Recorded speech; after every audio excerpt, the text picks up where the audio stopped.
America's tariffs just might push the rest of the world into each other's arms. Hey everyone, welcome back. Today we're going to be talking about something that's not just big, it's global. On April 2nd of this year, President Donald Trump made a bold move that shook economies worldwide. He called it Liberation Day.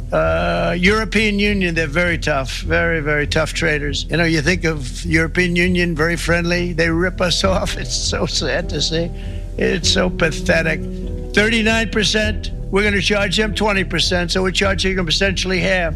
Vietnam, great negotiators, great people. They like me, I like them. The problem is they charge us 90%. We're going to charge them 46% tariff. A sweeping trade policy overhaul where the U.S. slapped hefty tariffs on imports from Europe, Asia, and beyond. To Trump and his supporters, this was about reclaiming economic independence, about putting American industries first and pushing back against decades of what they saw as unfair trade deals. But to much of the world, it felt like a declaration of economic war. I know that many of you feel let down by our oldest ally. Yes, we must brace for the impact that this will inevitably have. Europe has everything it needs to make it through the storm. In Germany, Europe's industrial powerhouse, was one of the hardest hit. We have in the United States 2,000 companies from the German automakers with around about 140,000 employees. We are producing 840,000 cars in the US. That's a great commitment. And we are able to produce cars for the consumers with prices that are for them available.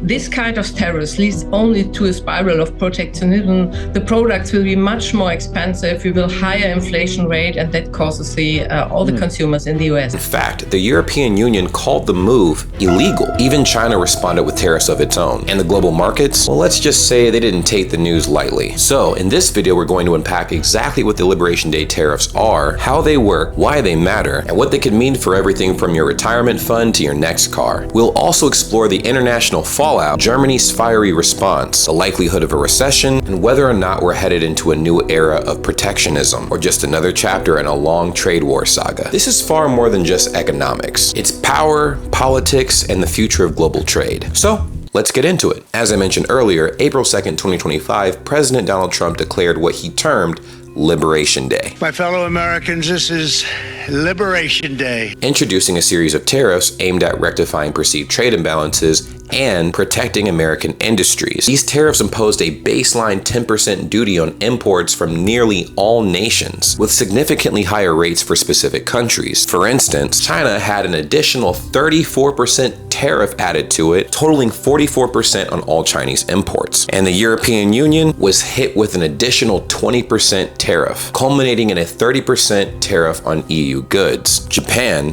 was hit with an extra 24%, leading to a 34% tariff on Japanese products. And for Vietnam, this is where it gets ridiculous. An added 46%, resulting in a 56% tariff. That is insane. Taiwan even took an additional 32%, making it a 42% tariff on Taiwanese goods. The administration justified these steps as necessary measures to address long-standing trade deficits and to encourage domestic manufacturing. Essentially, President Trump asserted that these tariffs would liberate the United States economy from unfair foreign competition, hence the designation Liberation Day. Germany, as Europe's largest economy and major exporter, particularly in the automotive sector, viewed these tariffs as a direct threat to its economic interests. Chancellor Olaf Scholz criticized the US move, labeling it fundamentally wrong and warning of potential escalations into a broader trade conflict. But it doesn't stop there. German Economy Minister Robert Habeck also echoed these sentiments, suggesting that for US consumers, this would actually be Inflation Day instead of Liberation Day, highlighting concerns about rising costs for American consumers. In response, Germany began advocating for a unified European countermeasure, emphasizing the need for solidarity within the EU to address the challenges posed by these US tariffs. German leaders also hinted at the possibility of retaliatory tariffs targeting key American exports, aiming to apply pressure on the United States to hopefully reconsider its stance. Now, as you guys already know,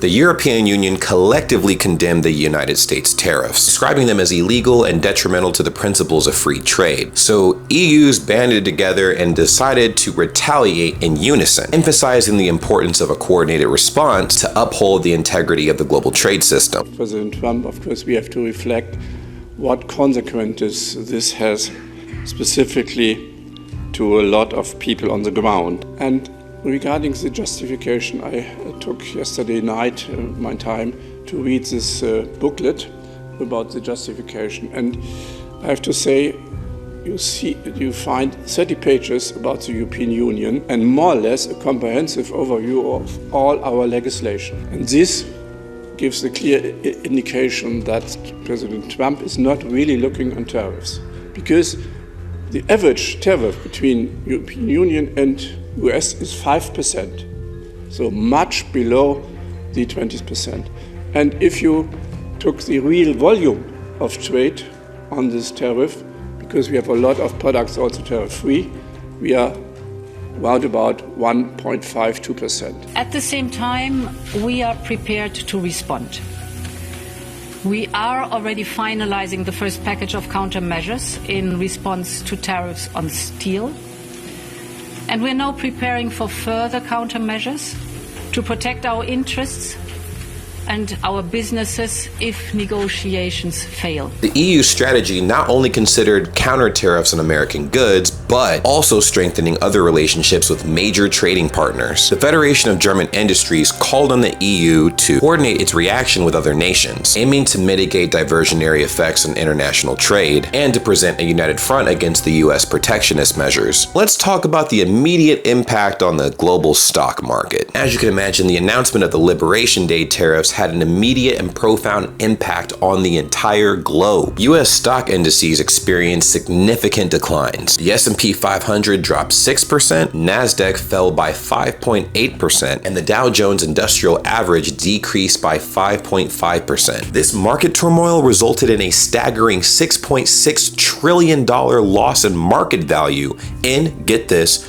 2 days. And of course, investors reacted to the fears of escalating trade tensions, potential retaliatory measures from affected countries, and the broader implications for economic growth. So, naturally, financial advisors urged caution, emphasizing the importance of maintaining a diversified portfolio and avoiding hasty decisions in response to the market volatility. They actually highlighted that such downturns, though severe, have historically been followed by recoveries, advising investors to focus on long-term strategies. Now, everybody's wondering the same thing. Are we headed for a recession? And let's break that down. It's safe to say that the implementation of these tariffs raised significant concerns amongst economists about the potential for a recession. Now get this, JP Morgan analysts increased the global probability of a recession to 60%. That is huge, and that is if tariffs remain in place, citing disrupted supply chains, reduced business sentiment, and anticipated retaliatory measures as contributing factors. Goldman Sachs also adjusted its recession forecasts, raising the odds of a US recession in the next year from 20% to 35%, directly attributing this increase to the newly imposed tariffs. Economists warn that these protectionist measures could lead to a stagflation, a scenario characterized by stagnant economic growth coupled with rising inflation, posing a significant challenge for policymakers. And thus we see the rise of global retaliatory measures. In fact, in response to the US tariffs, several countries announced or even contemplated retaliatory measures. For instance,